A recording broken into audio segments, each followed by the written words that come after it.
안녕하십니까. 오늘은 이 윤리학연구소 49번째 이야기를 하도록 하겠습니다. 이게 국가의 두 번째 얘기인데 본문으로 들어가면 조화로운 영혼과 정의로운 국가란 무엇인가 해서 학습 목표는 정의로운 국가의 모습과 올바른 개인의 모습을 관련지어 설명할 수 있다 이렇게 얘기를 하고 국가에 등장하는 글라우코, 아데이만토스는 플라톤의 형들이에요. 그리고 플라톤은 국가와 개인의 관계를 큰 글씨, 작은 글씨로 알아본 과정에 비유를 하는데 이때 큰 글씨를 국가, 작은 글씨를 개인 이렇게 본다는 얘기죠. 이걸 우리는 뭐라고 표현할 수 있냐면은 이 알아본 과정에 비유합니다 라고 했으니까 동일한 글씨라면 이걸 뭐라고 해요? 닮음 이렇게 되겠지. 큰 삼각형, 작은 삼각형. 그래서 정의로운 국가는 어떤 국가인가? 소크라테스는 글라우톤과 아데이만토스의 요청에 따라 올바름을 적극적으로 옹호하기 위해 다음과 같은 탐구 방식을 제안을 합니다. 소크라테스는 내가 보기에 우리가 착수하려는 탐구 과제는 이건데 올바름인데 날카로운 관찰력을 가진 사람의 일거리 같다. 우리는 유능하지 않으니 이 문제의 탐구를 이런 식으로 하는 게 좋을 것 같네. 그래서 이를테면 누군가 그다지 시력이 좋지 못한 사람들에게 작은 글씨들을 먼 거리에서 읽도록 지시를 했을 경우 잘 안 보일 수가 있다는 얘기예요. 그래서 어떤 사람이 어딘가에 똑같은 글씨들이 더 크게 적혀 있다는 생각을 하게 되어서 먼저 큰 글씨를 읽고 그리고 난 다음에 한결 작은 글씨들이 이것들과 혹시 같은 것이 아닌지 살피게 한다면 이는 큰 행운일 것이네. 그러니까 쉽게 알아볼 수 있다는 얘기죠. 예? 그렇게 생각한다고 아리스토텔레스가 얘기를 하고 있어요. 그러니까 글레이먼 아데이만토스가 그야 물론이죠. 선생님께서는 올바른 거에 대한 탐구에서 그런 유사점이 발견하십니까? 이렇게 얘기를 하니 소크라테스가 올바름 맨 한 사람의 것도 있지만 국가 전체의 것도 있다네. 그러니까 올바름의 의미는 개인의 것도 있고 이게 국가 전체의 것도 있다네. 이렇게 얘기를 해요.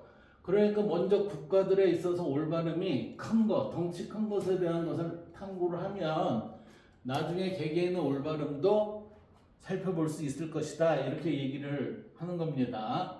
그리고 나서 국가의 기원에 대해서 이제 소크라테스가 얘기를 하는데 우리는 국가의 기원에 대해서 정약용의 원목에서 문민심서 원목에서 국가의 기원이 맨 마지막에 황왕까지 나왔을 때 그게 하나의 국가 통일로 이루어진 것이다 라고 볼 수가 있는 내용이에요. 그런데 소크라테스는 뭐라고 했냐면은 내가 생각하기에 국가가 생기는 것은 우리 각자가 자족하지 못하고 여러 가지 것이 필요하게 되기 때문일세 그랬어요. 그러니까 내가 먹고 사는 데 있어서 이 여러 가지 부분들이 필요한데 그 중에 내가 혼자서 모든 것을 다 할 수가 없지 않니? 이렇게 한 거죠. 그래서 한 사람의 한 가지 필요 때문에 다른 사람을 맞아들이고 한 사람의 한 가지 필요 때문에 다른 사람을 맞아들이고 또 다른 필요 때문에 또 다른 사람을 맞아들이는 식으로 사람들에게 많은 것이 필요하지 그랬어요. 이때의 많은 것이라는 거는 뭐냐면은 의식주 중에 한 가지에 속한다 이렇게 보는 거죠. 그리고 이렇게 모여 있는 사람들을 많은 맞아들이는 사람, 이 사람들을 우리는 동반자 또는 협력자라고 해서 한 거주지에 모이게 되었고 이것을 생활 공동체에 폴리스라는 국가라는 이름을 붙여 주었네라고 소크라테스가 얘기를 하는 거예요. 이게 정약용의 원목에는 무슨 차이가 있어요. 거기는 백성이 갈등을 해결하기 위해서 한 사람의 이정이 필요했었고 이런 식으로 되잖아요. 그러니까 여기에서는 결국은 근본적으로는 서로 간에 있어서 필요에 의해서 만들어졌지만 여기서도 필요에 의해서 뭐에 대한 의식주에 대한 필요에 의해서 모여서 사는 생활 공동체를 우리는 폴리스라고 이름 붙였네 이렇게 한다는 거예요. 왜 아데이만토스가 그렇고 말고요 하면서 동의하니 소크라테스가 그렇다면 이론상으로 국가를 수립하는 것은 필요가 하는 일 같네. 그렇죠. 필요로 인해서 여러 사람이 모여서 생활 공동체를 이루었기 때문에 얘다 이렇게 보는 거죠. 그런데 여러 가지 필요 중에서 가장 중대한 것은 생존을 위한 음식물 마련일세, 그 다음에 주거, 그리고 의복 및 그와 같은 것들이네. 그러니까 의식주죠. 그래서 농부나 장인들이 필요하겠지. 또는 생산품을 수출하거나 수입하는 일을 하는 세상 정통한 무역상들도 필요하겠지.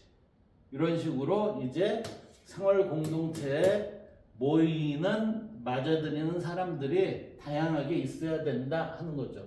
그러니까 아데이만토스가 물론입니다 하면서 동의를 하죠. 그러니까 소크라테스가 그런데 우리가 목축하고 경작하기에 넉넉한 땅을 가지려고 할 경우 혹은 재산과 그 외의 모든 것을 지키기 위해서는 그랬어요.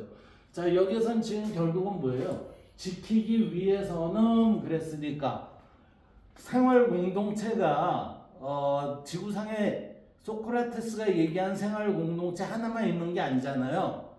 그러니까 여러 생활 공동체가 있어서 그 공동체에 다른 공동체가 와서 뺏거나 아니면 훔쳐가는 그러한 것을 못하게 하기 위해서는 병기 사용 기술이나 다른 형태의 전투에 노한 군사, 즉 수호자들도 필요하겠지 그랬어요.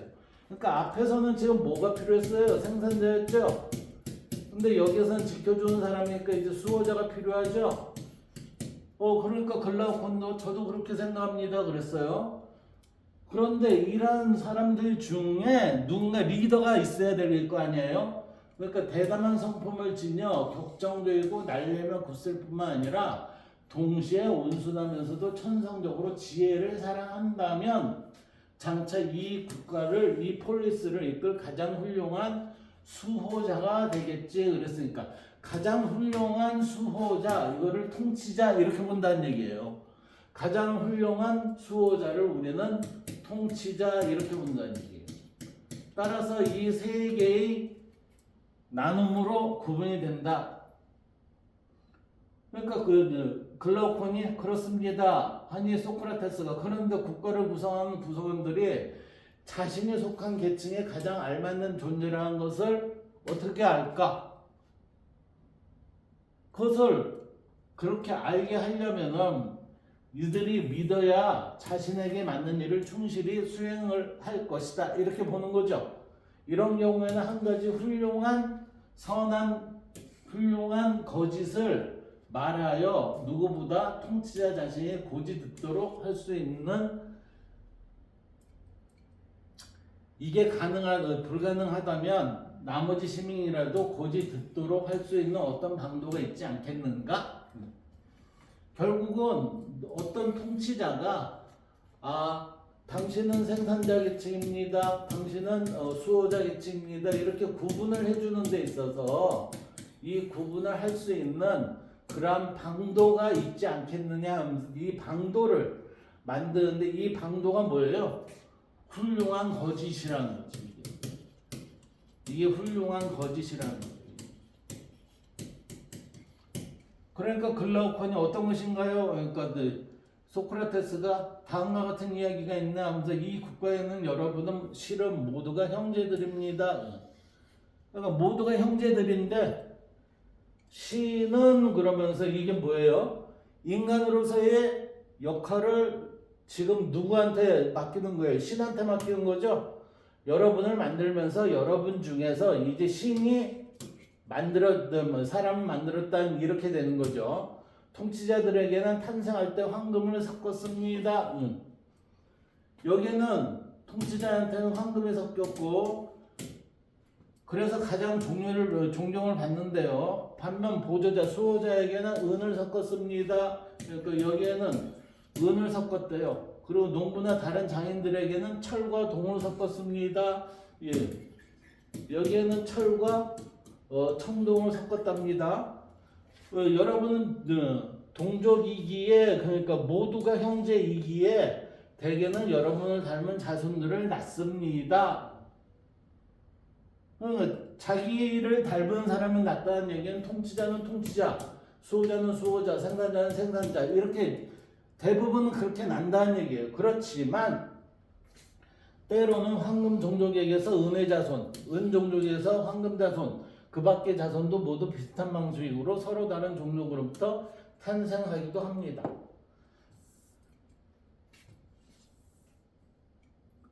그래서 신이 통치자들에게 첫 번째로 내린 가장 중요한 명령은 통치자들이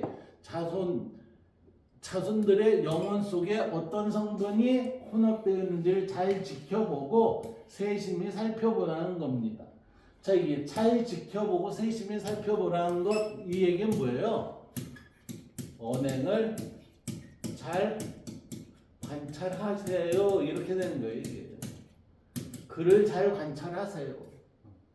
만약 그들의 자손이 청룡이나 천상문이 혼합된 상태로 태어나면 결코 동정하지 말고 그들의 본성에 적합한 지위를 주어서 장이나 농부 사이에 밀어넣을 것이며, 반대로 이들 중에서 이 청룡이나 철 이쪽에서 누군가 황금이나 은혜 성분이 혼합된 상태로 태어난다면 그를 예우하여 수호의 지위나 보조의 지위로 상승시키는 것이다.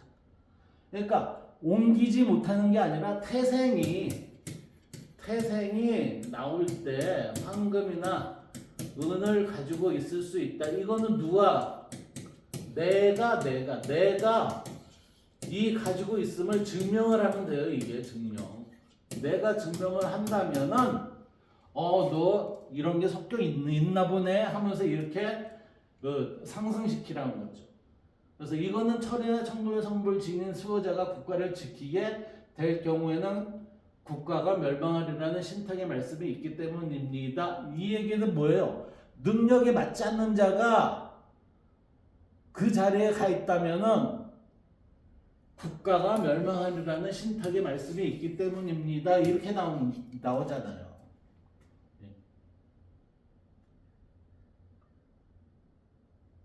그러니까 이 얘기는 결국은 무슨 얘기예요? 능력별 적합한 자리를 가져야 한다 이 얘기예요. 자, 이제 선한 거짓말의 의도와 목적 봅시다. 이게 훌륭한 거짓말이죠. 선한 거짓말의 의도와 목적. 플라톤은 사람마다 자신에게 적합한 기능을 한 가지씩 가지고 태어난다고 그랬어요. 그래서 이거는 사람마다 자신에게 가장 한 가지씩 가지고 태어난다.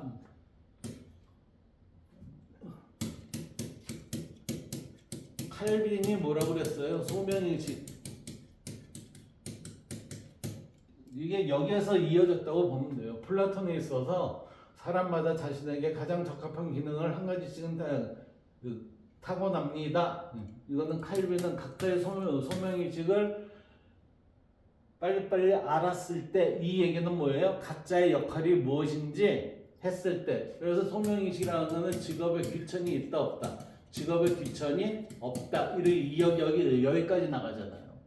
그래서 어떤 사람은 국가를 통치하는 방법에 대해 제 기능을 발휘하며 그랬으니까 국가 통치의 기능을 발휘하며 어떤 사람은 국가의 물품 생산자에 적합하며 그러므로 아무나 통치자가 되거나 생산자가 될 수 있는 것은 아니다. 이게 결국은 뭐예요? 적합한 자리로 가야 된다. 적합한 자리로 가야 된다. 이 얘기예요, 이게. 그런데 플라톤은 각자에게 적합한 능력이 있다는 것을 믿게 하려고 어떤 특별한 장치가 필요하다고 생각했다. 이 특별한 장치가 뭐냐면은 인류 탄생의 신화의 형식을 빌려 선한 거짓말을 들려준다. 훌륭한 거짓말이죠. 그래서 플라톤의 인류 탄생 비난은 신화는 분명한 목적을 갖고 만들어진 이야기다. 그래서 플라톤은 분명히 타고난 능력을 중시하지만 그것이 반드시 유전적이거나 세습적이라고 생각하지 않는다. 만약 유전적이고 세습적이라면 이거는 지속적으로 이어가겠죠. 대를 이어. 그런데 계층이 이동이 가능하다고 그랬잖아요. 그러니까 아무리 훌륭한 종족이라 할지라도 제대로 교육받지 못해 그랬으니까 이거는 결국 뭐예요? 언행이라는 것은 교육을 통해서 우리는 바뀔 수가 있다 이 얘기예요. 교육을 통해서 내가 뭐 황금이나 은을 가지고 있는 존재임을 증명을 하면 적합한 능력에 따라갈 수 있다는 거죠.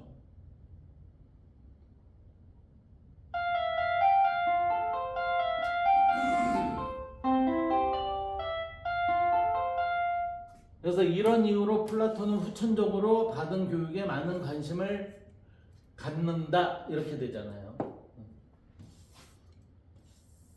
자, 소크라테스. 플라톤도 교육에 대해서 굉장히 중요하게 여기는 거예요. 국가가 올바르게 수립되었다면 그랬어요. 여기서 보면 올바르게 이것은 완벽하게 훌륭한 국가, 좋은 국가일 것입니다. 그러니까 올바르게 발음이 지켜지면 그것은 훌륭함 또는 좋음 이런 식으로 표현이 될 수 있습니다. 이렇게 되는 거예요. 이게 발음이 지켜지면 이게 발음이 올바름이잖아요.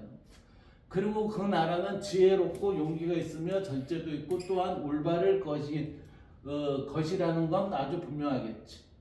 그러니까 글라우콘이 분명합니다. 그러니까 소크라테스는 이들 가운데 세 가지를 먼저 알게 되면 그랬어요. 세 가지라는 게 뭐예요? 지혜, 용기, 절제예요. 지혜, 용기, 절제. 우리는 계층적으로 이거는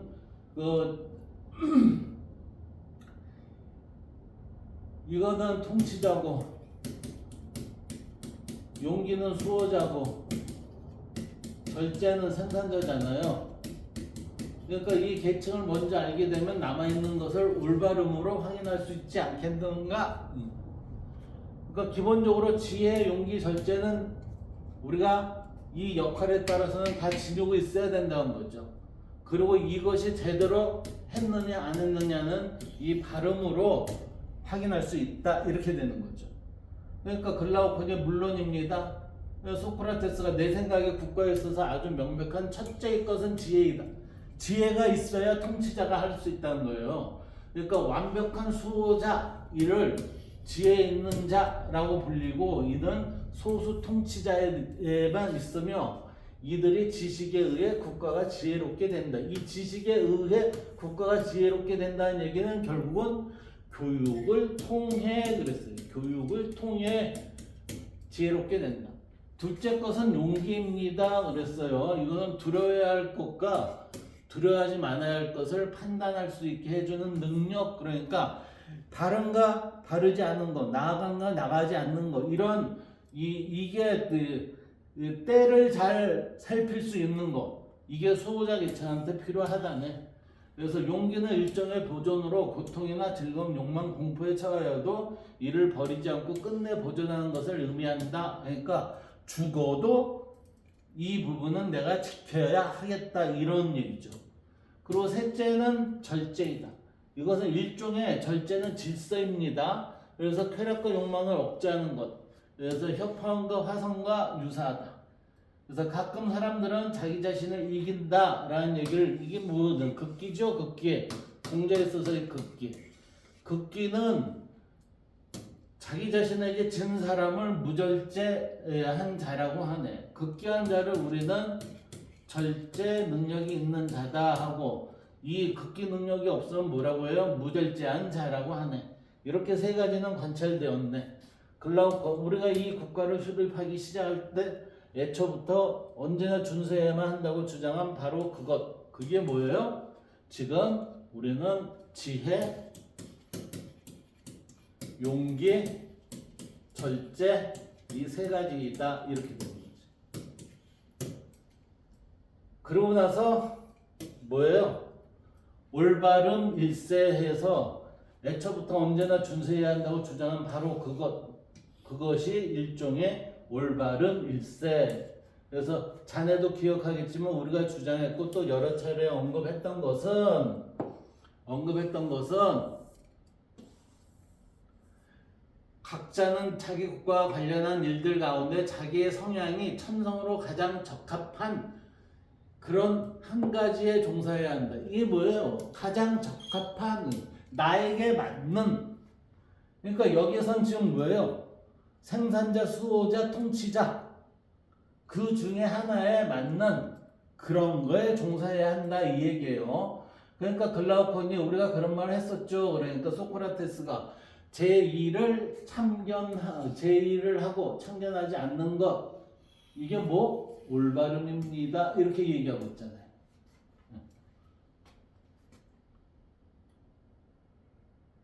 이게 공자에 있어서는 서잖아요. 공자의 서. 공자에 있어서 이게 서입니다. 서. 내가 해야 할 일을 남한테 시키지 말아라. 다른 많은 사람들이 말한 것을 듣기도 하고 우리가 몇 번이나 말했네. 올바름은 절제와 용기 및 지혜 세 가지 모두가 이 국가 안에 생기도록 하는 힘을 주고 일단 이것들이 이 국가 안에 생긴 다음에는 이 국가 안에 있는 한 이 가치들을 보존할 수 있게 해야 하네 그랬어요.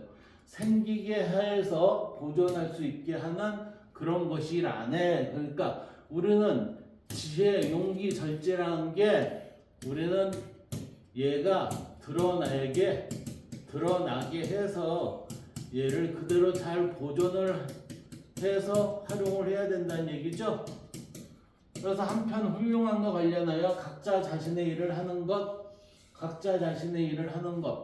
제의를 하고 참견하지 않는 것, 이건 각자 자신의 일을 하는 것, 이거 또 다른 표현이잖아요.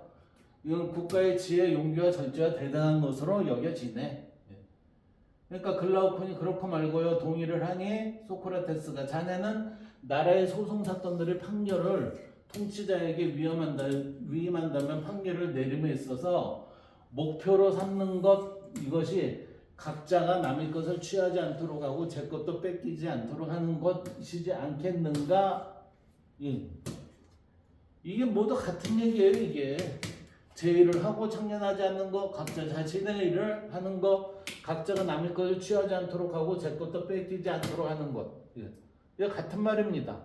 공자에 있어서 서. 그리고 그게 올바르기 때문입니다. 이 서가 올바르야 되잖아요. 예수도 그런 얘기 했잖아요. 그러니까 예수는 이러한 표현을 뭐라고 썼어요? 황금률 그랬잖아요. 황금률. 성경에.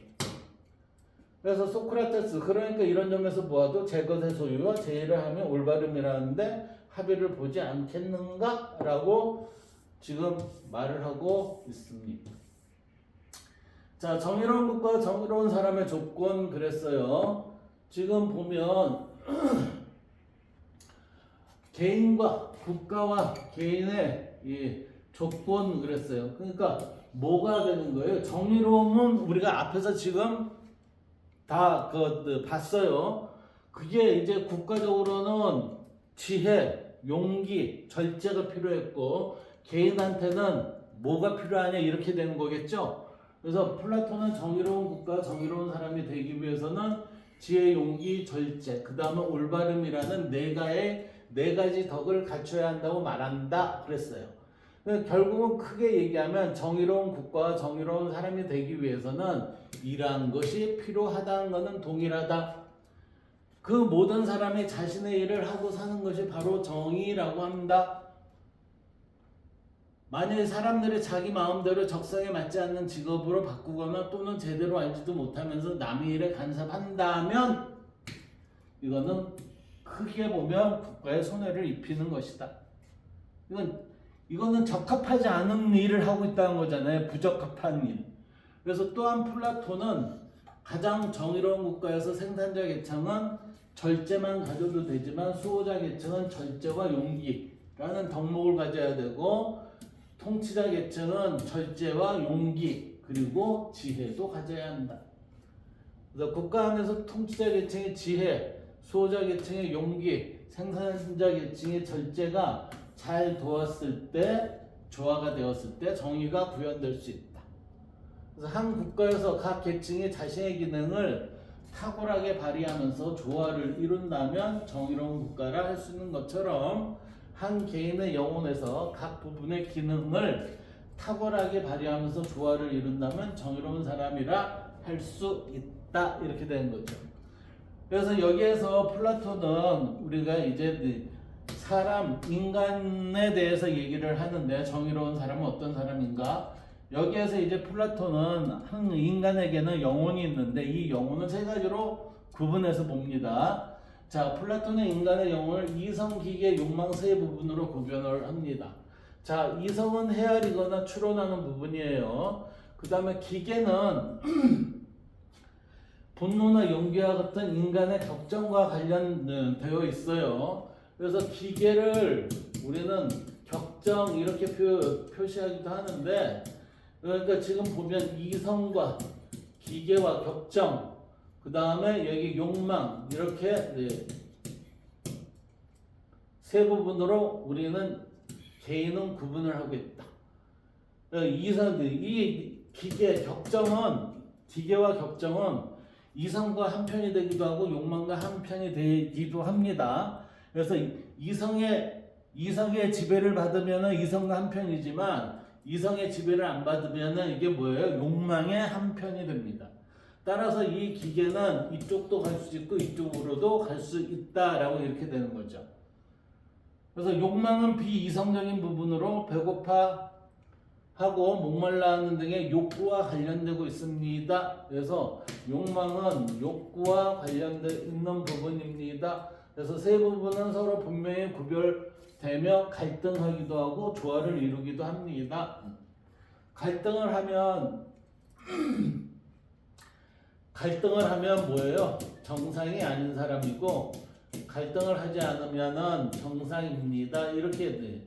정상인이 됩니다. 이렇게 되는 거지. 그래서 정의로운 사람은 어떤 사람인가 해서 내용을 봅시다. 소크라테스 동일한 이름으로 불리는 것이 크건 작건 간에 동일한 것으로 불린다는 점에서 닮았겠지 그랬죠. 아까 처음에 뭐라고 그랬어요? 삼각형이 작고 동일한 게 큰 게 있으면 그것이 모두 같은 모양이다 하면은 그거는 크기만 다를 뿐이지 같은 모양이다 하면은 닮았겠지. 그러니까 닮음입니다. 이렇게 되는 거예요. 따라서 이 내용이나 크기의 차이이지 그 본래의 내용은 동일하다 이렇게 보는 거죠. 그래서 올바름의 개념 자체의 관점에서 올바른 사람은 올바른 국가와 아무런 차이도 없고 닮은 것일세 이렇게 보는 거죠. 그래서 당연히 닮았습니다. 글라우콘이 동의를 하니 소크라테스가 우리 각자 안에는 국가가 있는 것들과 똑같은 종류들과 성격들이 있다 이렇게 보는 거죠. 국가 안에는 뭐가 있다고 그랬어요? 지혜, 용기, 절제 이게 있다고 그랬잖아요. 그러니까 우리가 동의하는 건 지극히 당연한 것이에요. 국가가 있는 성향이 다른 세 부분 저마다 제의를 하기 때문에 올바른 것처럼 그러니까 넘보지 않고 각자의 제1이라는 것은 적합한 일을 하고 있기 때문에 올바른 것처럼 개인의 경우에도 똑같은 종류들을 자신의 혼 안에 그랬어요. 국가가 아닌 개인이니까 혼 안에 지니고 있어서 국가의 경우와 똑같은 이름들로 불릴 자격이 있다라고 판단될 것세. 그러니 글라우콘도 또 당연한 일입니다. 동의를 하니 이때 소크라테스는 영혼을 세 부분으로 구분을 해요. 그래서 영혼의 욕구적인 부분, 즉 우리는 여기에서 이성과 욕구,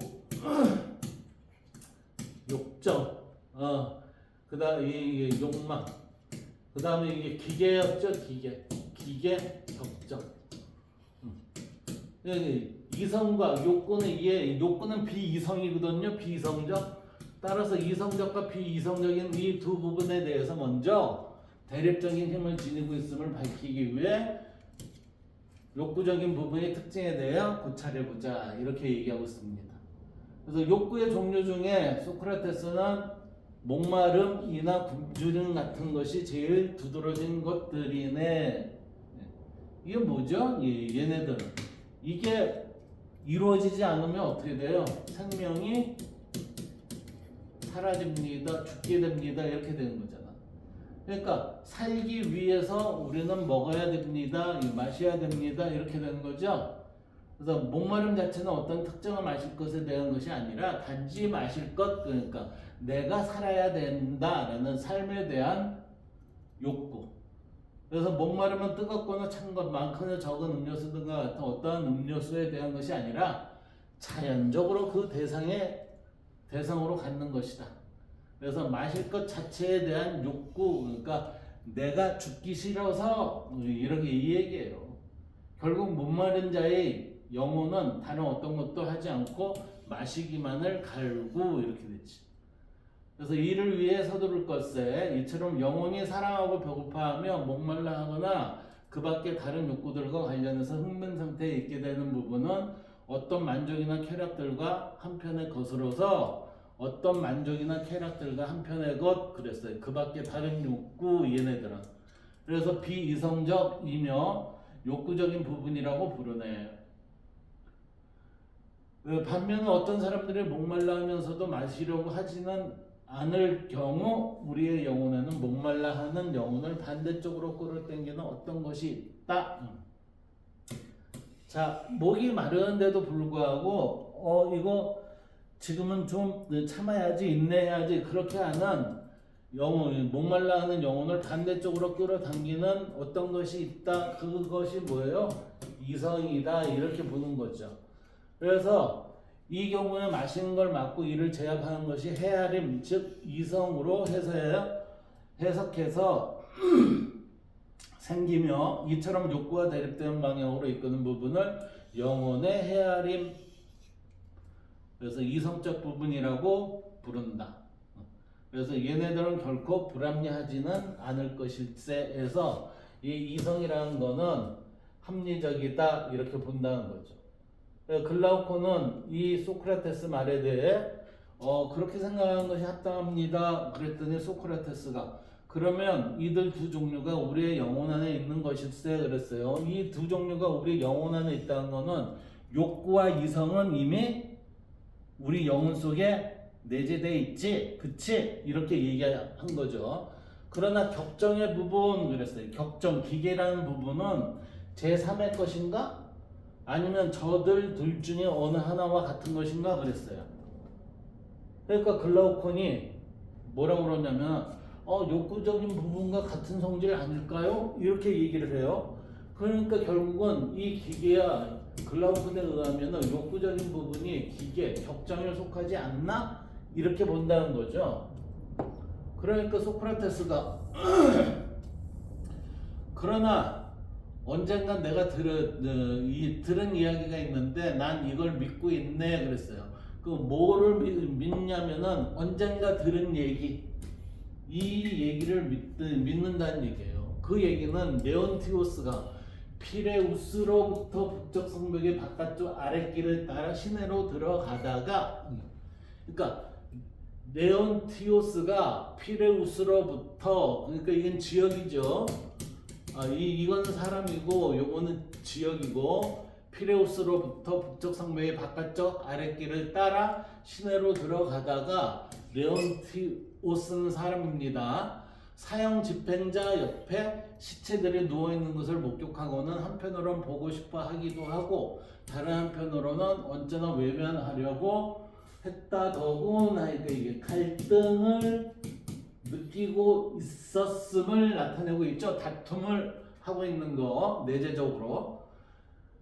그래서 얼마 동안 마음속으로 싸우며 갈등을 겪으며 얼굴을 가리고 있었다. 네, 그렇지만 보고 싶은 욕구가 압도당하자 그랬으니까 이런 욕구가 이성을 이겼다 이렇게 됐죠. 시체들 쪽으로 내다 봤더니 봐라 너희들을 고약한 것들아, 자신의 두 눈을 가리키면서 이 너희들이 누구냐면 여기 레온티오스의 눈이에요. 눈. 그래 저 좋은 구경거리를 실컷 봐라 라고 이렇게 말하더란 이야기일세. 이 이야기는 사실상 분노가 욕구와는 별개의 것으로 때로는 욕구들에 대항해서 다툰다는 것을 암시해주고 있네. 지금 여기 봐요. 너희들 고약한 것들아 그래 실컷 봐라. 이건 누가 얘기했어요? 이성이 얘기한 거잖아요. 예. 그러니까 글라우콘이 그걸 암시하고 있습니다 라고 동의를 하니 소크라테스가 욕구가 어떤 사람으로 하여금 헤아림을 거스도록 강요할 때, 다시 말해서 욕구가 이성을 지배를 할 때 그 사람은 자기 자신을 꾸짖으면서 자기 안에서 그런 강요를 하고 있다는 부분에 대해 분개하는데 스스로 화가 난다는 얘기죠. 이것은 이 사람의 격정이 이성과 한편이 되는 경우일세. 자기가 잘못됐다는 것을 지금 시인하는 거죠. 그래서 결국 격정적인 부분은 나쁜 양육으로 인해 타락되지만 않는다면, 그랬으니까 이 얘기는 뭐예요? 반성만 할 줄 안다면 본성상 헤아리는 부분을 보조하는 것으로 욕구적인 부분과 다르고 헤아리는 부분과도 다른 것으로 밝혀졌네. 그러니까 소크라테스에 의하면은 지금 이성과 욕구와 기계, 즉 기계인 격정에 있어서는 얘는 때에 따라서는 여기도 들어가고 때에 따라서는 요 안에도 들어간다라는 제3의 어떤 것이다 라고 이렇게 본다는 거죠. 그러니 글라우콘이 아이들의 경우 태어나면서 격정으로 가득하지만 헤아림 경우는 사람들이 더러는 영영 지니지 못하고 대부분 늦게서야 지니게 되는 것으로 여겨집니다. 이건 결국은 뭐죠? 반성을 통해서 깨달아서. 그랬더니 소크라테스 그렇고 말고 더구나 짐승들의 경우에도 자네가 말한 그대로라는 것을 누구나 알아볼 걸세. 게다가 이성은 더 나은 것과 더 못한 것에 관해 헤아리는 능력을 지니고 있지만 격정은 헤아릴 줄 모른다네. 이렇게.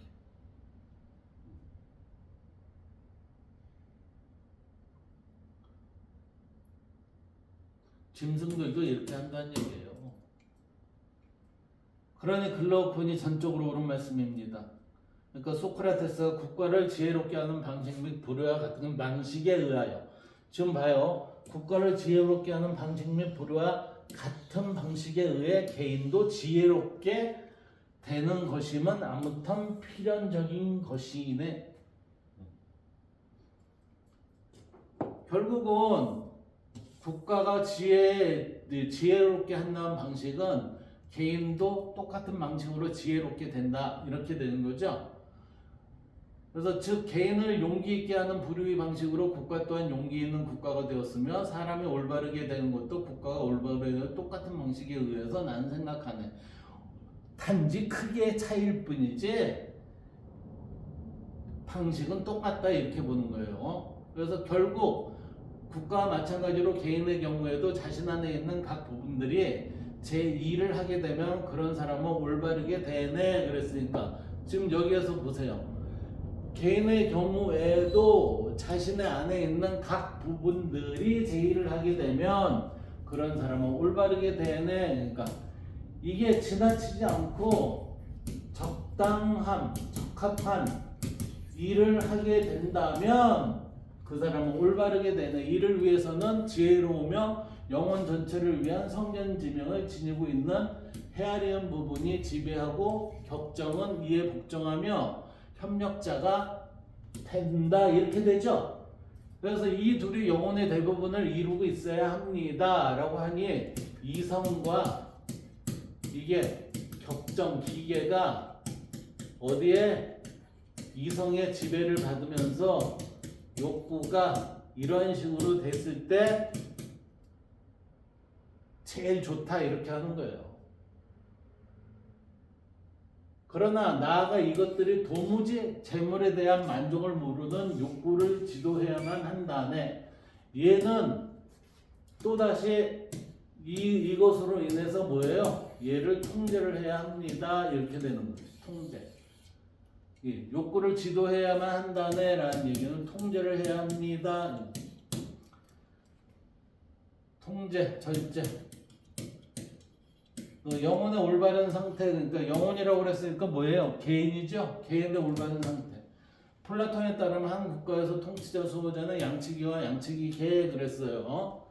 그러니까 통치자와 수호자는 양치기와 양치기계 그랬으니까 양치기는 통치자, 양치기계는 수호자 이렇게 되겠죠. 그래서 한 개인의 영혼에서 이성과 기계도 마찬가지입니다. 얘가 통치자의 역할을 하고 기계가 수호자의 역할을 한다 이렇게 되는 거죠. 그래서 기계가 타락하지만 않는다면 이성을 도와주는 역할을 합니다. 기계는 물론이고 이성도 제대로 교육받지 못한다면 여기 보세요. 교육받지 못한다면 교육의 중요성을 플라톤과 소크라테스는 지속적으로 얘기하고 있어요. 그런 경우에 욕망은 자신의 목적을 위해 이성과 기계를 도구로 사용합니다. 근데 욕망의 지배를 받게 되면 이성과 기계가 욕망을 통제를 하지 못하니까 오히려 얘네들이 도구로 사용되니까 뭐 어떻게 돼요? 사악해진다 이렇게 되는 거예요 이게. 그래서 예컨대 수단과 방법을 가리지 않고 돈을 벌려는 사람이 있다고 하자 이성은 돈을 벌려는 욕망에 굴복하였기 때문에 어떻게 하면 돈을 벌 수 있는지 궁리하고 갖가지 방법과 계책을 모색할 것이다. 이성이 욕망의 노예가 되어버리면 인간은 결코 욕망의 속박에서 벗어날 수 없을 것이다. 이게 무서운 거거든요. 이게 욕망이란 본래 아무리 채우려 해도 채울 수 없는 것입니다. 왜 그러냐면 하나의 욕구를 만족하면 다른 욕구가 생겨나고 다시 그 욕구가 만족되면 또 다른 욕구가 생겨나요. 결국 우리는 욕망에 끌려다니며 욕망의 노예가 될 수밖에 없다. 그러니까 욕구를 잘 지배하지 못하면 나는 언제든지 욕망의 노예가 될 수밖에 없다. 이렇게 되는 거예요.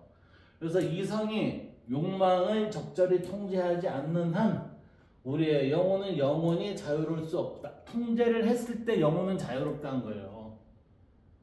이성은 본래 기계와 욕망을 지배하는 기능을 가졌는데 반대로 이성의 기계나 욕망에 의해 지배를 받는다면 제 기능을 하지 못하겠죠.